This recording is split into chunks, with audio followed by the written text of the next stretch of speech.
2 additional fraternities are on suspension while the university investigates allegations of hazing. Tonight we hear reactions from both frats. Removing firearms from potentially dangerous people is the goal of a new statewide program. We'll find out how it works. And a brand new app makes it easy to record encounters you may have with police. Annenberg TV News is next.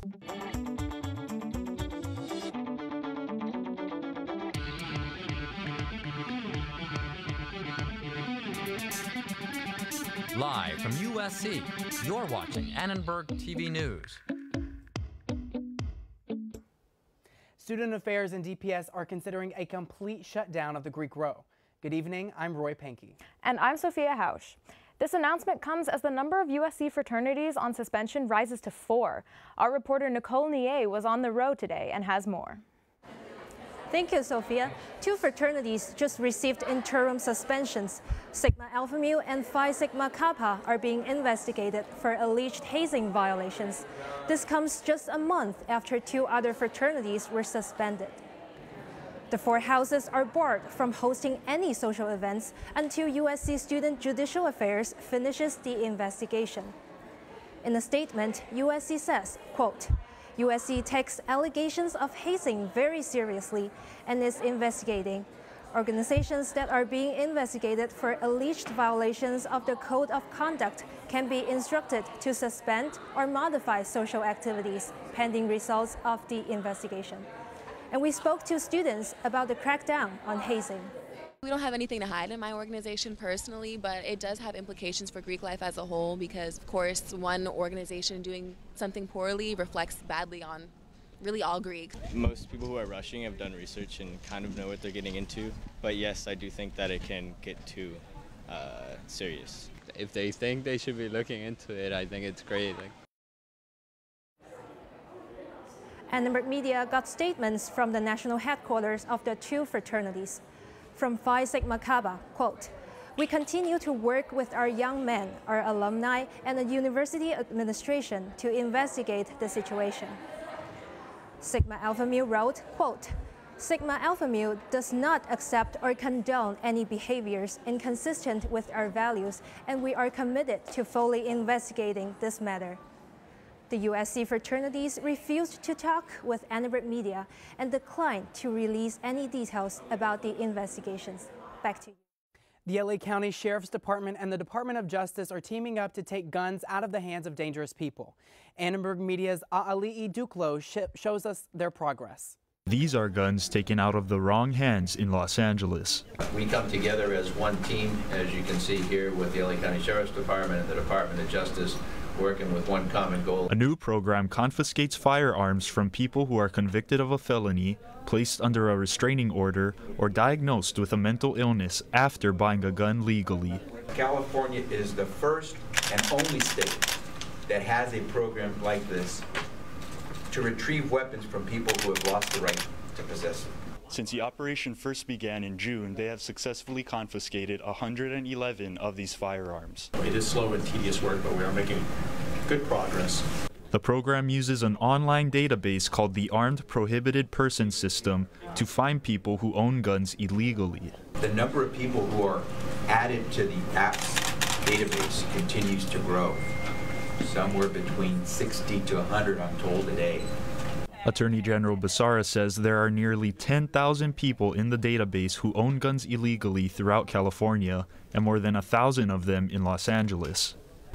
Why California is the only state that does this, I don't get it. But we're going to keep doing it. We reached out to gun rights groups for a comment, but none of them got back to us. For Annenberg Media, I'm A'ali'i Duclo. Health officials are warning of a typhus outbreak in LA County. Most new cases are downtown, where the homeless population is living on the streets littered with trash. The disease is spread by fleas from animals like rats, cats, and dogs. The symptoms include fever, body aches, nausea, and a rash. Symptoms show up 6 to 14 days after exposure. We do have people that have animals here, and just to avoid the possibility of them bringing in fleas that possibly have the bug, then we are doing the intake outside and making sure that the pet is cleaned and groomed before the person comes in with the pet. Health officials are continuing to gather additional information to pinpoint the problem areas in downtown LA. Keck School of Medicine will implement new programs to help Trojan medical students keep calm and fight on. The announcement comes during the 28th annual Mental Health Awareness Week. The programs include mandatory check-ins with a psychologist for first-year students, stress surveys, and free yoga classes. According to a 2016 national study, medical students can be 5 times more likely to suffer from depression than the average American. Keck students we spoke to say they're already reaping the benefits of the school's health and wellness initiatives. I've had a lot of people advocate, taking care of myself, and definitely our advisors have been really pushing for us to see the counselors available on campus. They've also suggested some apps for me to use, which I actually downloaded one of them, and it's really helpful. Annenberg Media also caught up with USG Vice President Blake Ackerman to see how a new pilot course on health and wellness is promoting self-care on the University Park campus. Something that we really think should be considered just as much as physical health.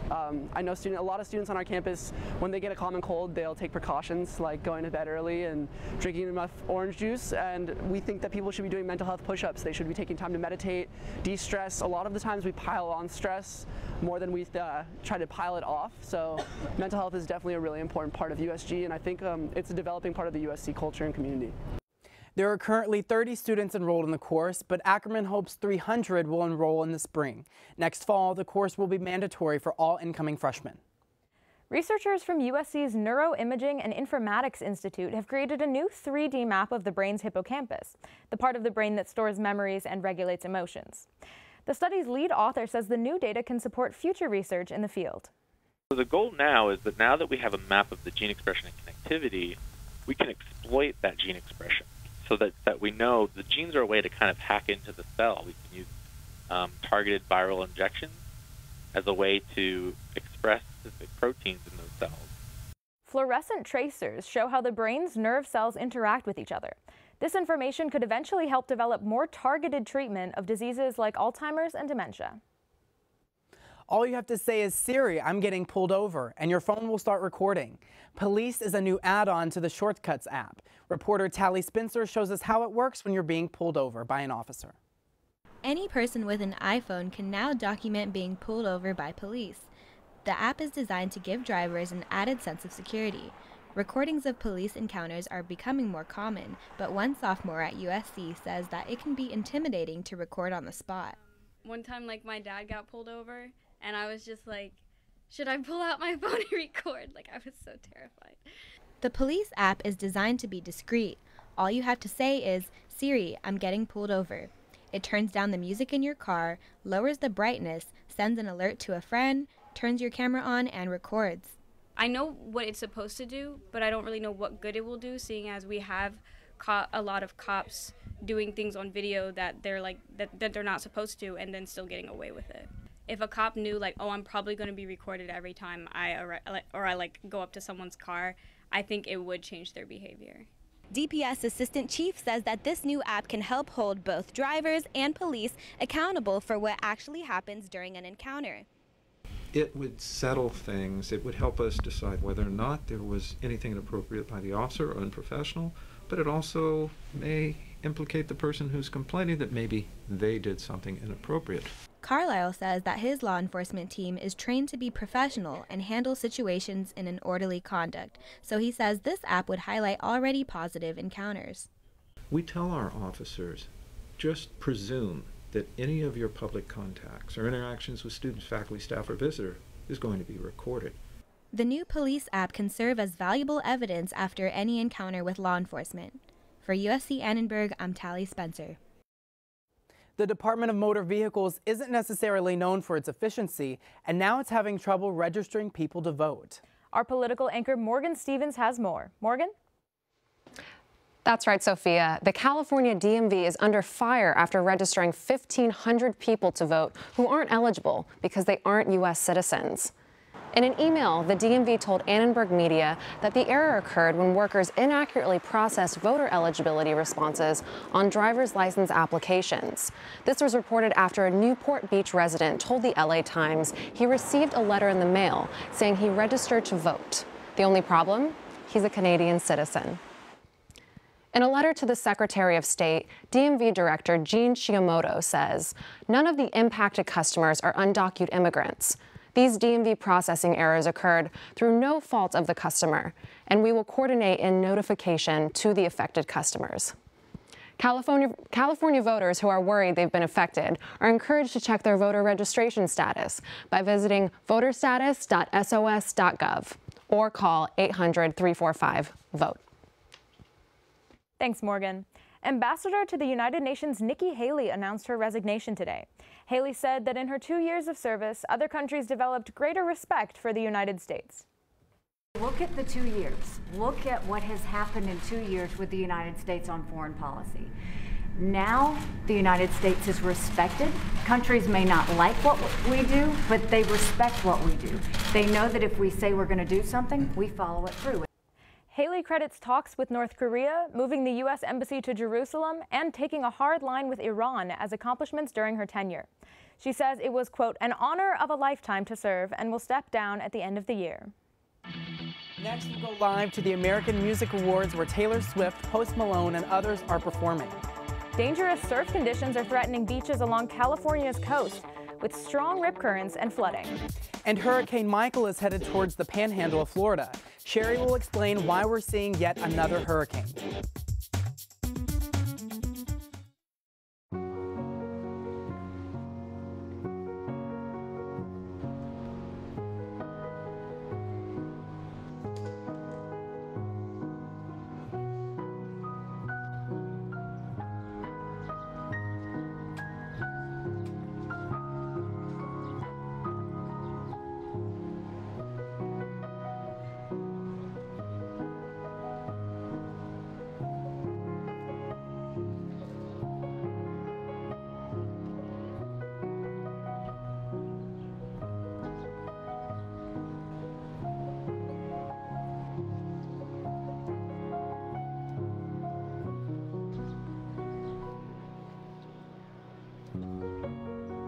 We'd do anything for kids.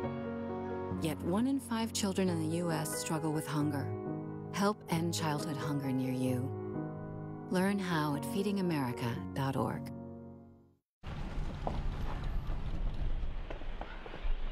Got a quarter?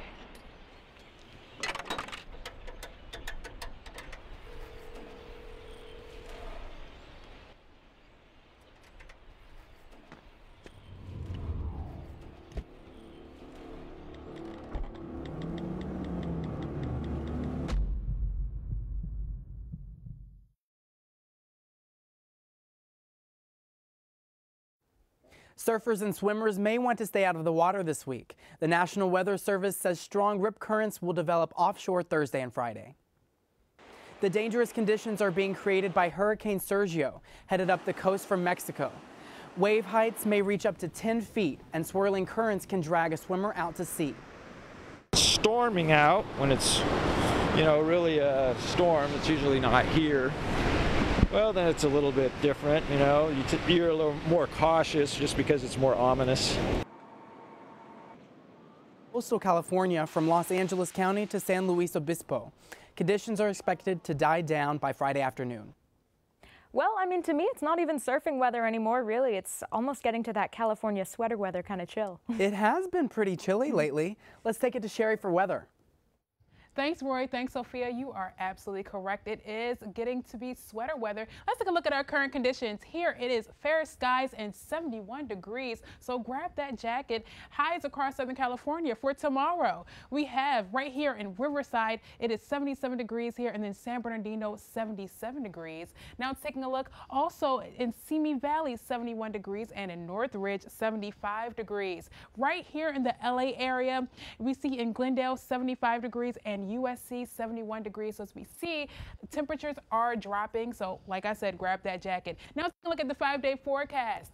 Temperatures are being steady here. We have for Thursday, it is 71 degrees, and it maintains to be the same all across the board. Up until Monday, temperatures do get a little higher here, ending off at 81 degrees. And then in the evening, it drops down towards the 50s on Thursday, but then remains to be in the 60s as you go across from Friday to Monday, and then 57 it drops at Monday. Hurricane Michael is expected to hit the Florida Panhandle tomorrow, and residents are preparing for the worst. Florida's governor has issued evacuation orders for 18 counties. Governors in Alabama, Georgia, and Florida have declared a state of emergency.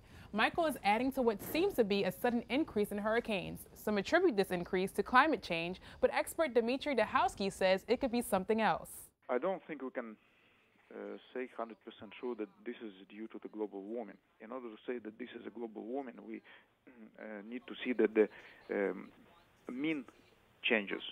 Not 1 year, but for example, we have 20 or 30 years of anomalously warm summer and fall and winter in Florida to say that, yeah, the weather is changing, the climate is changing. So this year it's warm, but we don't know if it's going to be the same next year. Sunday, Florida Governor Rick Scott requested an emergency declaration from the Federal Emergency Management Agency for 35 counties. The request is still pending. Thanks, Sherry. The American Music Awards are happening right now in downtown LA. D'Angelo Florence is at the Microsoft Theater where the show is taking place. Okay, ready? Go, go, go. I'm here at the American Music Awards, the most fan-voted music awards in the world. It will be hosted by Tracy Ellis Ross with performances by Lady Gaga, Nick Jonas, and Selena Gomez, and many, many more. Taylor Swift will be headlining the commercial with her. Taylor Swift will be headlining the concert with her performance of I Did Something Bad. She has recently been in the news. She had recently been in the news with her when she supported a Democratic candidate. It even gained the attention of Donald Trump, who said that he now likes her 25% more. Now I have with me Andreas, a wonderful music fan. Who are you most excited to see tonight? Drake. So you're very excited for the VMA? Yes. What's your favorite song by Drake? God's Plan. Who's your other favorite artist? Cardi B. And your favorite song by her? I Like It Like. Why do you like these two artists so much? Because they're like kind of like, I like their songs and they're like, makes me like happy when I hear them. Okay. They both are nominated for 8 awards. Do you think they can win it all? Yeah. Okay, which we hope. I hope they will. Thanks for all your help. Drake and Cardi B lead the nominees with 8 nominations each. Right behind is Ed Sheeran and Post Malone with 6, Camila with 5, and Khalid, Bruno Mars, and Taylor Swift with 4 each. Diana Ross will be nominated with the Lifetime Achievement Award, and the late XXXTentacion will be nominated with 2 awards each. I'm D'Angelo Florence for Annenberg Media. Back to you guys. Thanks for that, D'Angelo. Hey, Roy, are your parents coming to Family Weekend? Unfortunately, they can't make it out this semester, but I will still be at the game. Let's take it to Elmore for sports. Thanks, Roy. We'll take a look at the conclusion of a major case against a former USC assistant football coach. The owner of the LA Chargers passed away today. We'll see his impact on the franchise. And the Trojans face Colorado on Family Weekend. We'll go in depth about how SC will prepare for the big game. Let's take a water break. Stay tuned for sports after this. Recently, our country has witnessed catastrophic devastation. Hurricanes and flooding have upended lives and livelihoods. Across this great country, Americans have answered the call. That special calling that compels us, when others are down, to step up and do whatever it takes. America's at her best when, against all odds, we come together and lift each other up. Please donate to oneamericaappeal.org. America needs you. Thank you. Thank you. Thank you. Thank you. Thank you. Listen, I realize that I'm not perfect, but it all really started to change because you judge me for having a problem. No one is going to know that I need help. I need help. I know that no one is going to judge me for having a problem. I realize that I'm not perfect, but it all really started to change because you listen. Bye-bye. Hi. Hoping for a crisp breeze to help keep you alert. Oh, he took a sip of water too. That'll probably help. You were probably gonna turn down the radio too, so you could focus, right? probably okay isn't okay. Right. If you see a warning sign, stop and call a cab, a car, or a friend. I think the water line is what really drove it home. I blew on him. LA Chargers owner Alex Spanos passed away early this morning at the age of 95. Spanos bought the Chargers 34 years ago, and his son Dean, who's been president since 1994, is now controlling owner.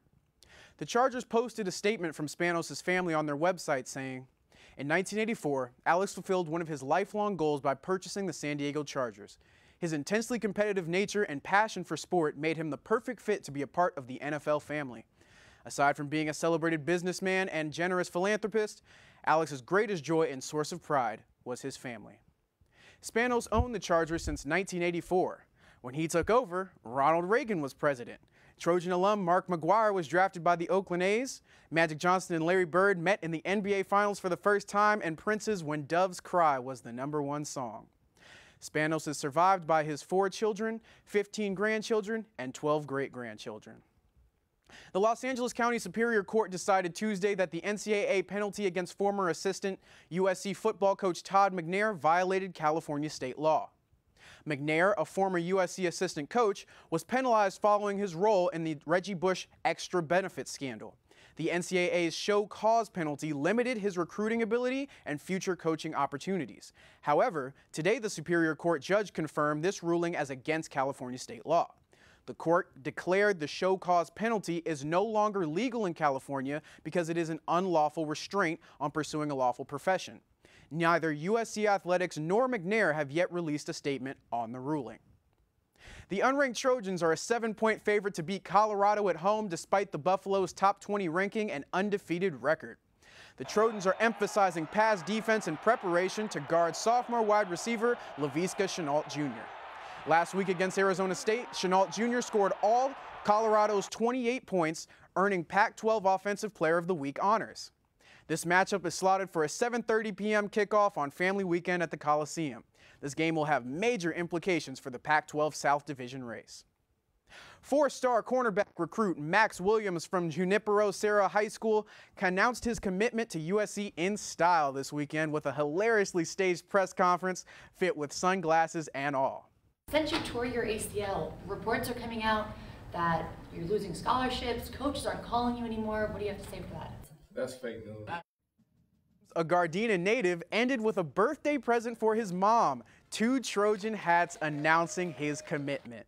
Next season, Williams looks to be just as passionate on the field for the Trojans as he is off it. Now let's toss to Robbie, who has new updates on the MLB playoffs. Robbie? Thanks, Anwar. Last night in the ALDS, the Yankees fell to the Red Sox 16-1. The Bronx Bombers look to bounce back with CC Sabathia facing off against Rick Porcello on the mound. Right now, in the top of the 3rd inning, the score is 1-0. This is a must-win game for the Yankees in order to stay alive in the playoffs. The USC women's soccer team head coach heads north to Washington State this Saturday. This will be a sentimental game for head coach Kadani McAlpine as he returns to face his former program. Always good to go, see old friends, see how the program has progressed. It's always fun to kind of see that, but it's a tough place to play and it's a tough team to play. We've got to be solid. We've got to keep the ball. We've got to force them to defend for long periods of time, and we've got to improve from the weekend and from early in the year in our shot on goal percentage and make the goalkeeper make saves. This game will feature 2 ranked sides as the 2nd-ranked Trojans will battle the 19th-ranked Cougars in Washington. The game will take place on Saturday at 7 p.m. All right, Anwar, the football team takes on Colorado this weekend at the Coliseum. Let's do our predictions. What do you think is going to happen? Robbie, you know what that V stands for? It stands for victory. USC is going to ride that victory wave all the way through the Pac-12 South, and it's going to start on Saturday. I got the Trojans 31-28 in a thriller. You know what, Anwar, I'm with you. I can't remember the last time the Trojans lost at the Coliseum, and I don't think it's going to happen today. I'm predicting a home victory of 34-28 for the Trojans. Well, Rob, I guess we both got Trojan victories for this weekend. So that's it with sports. Roy and Sophia, let's toss it back to you. Thanks, guys, and I'm with you both. I think we'll win. Next, fans can now vote on who will get a place in the Rock and Roll Hall of Fame. And USC hosted an event to promote inclusion and diversity on campus today.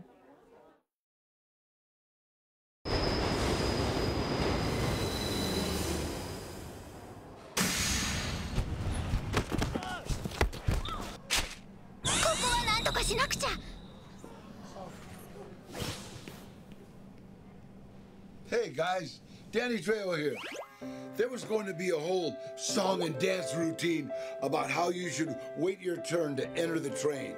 But they got me, Danny Trejo, to talk to you instead.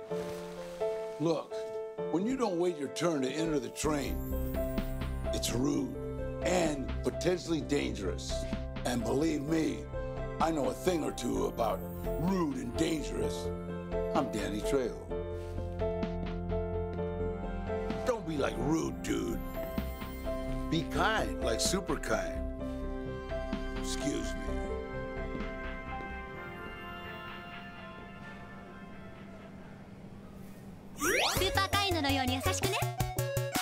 I adopted Bento in 2010 from a shelter. As it turns out, we have very similar personalities. And this cat makes me make art because he's always motivating me to take pictures of him, to draw pictures of him. He just is motivating artistically. It's just that simple. Well, he's my best friend, but a lot of people know him as Keyboard Cat.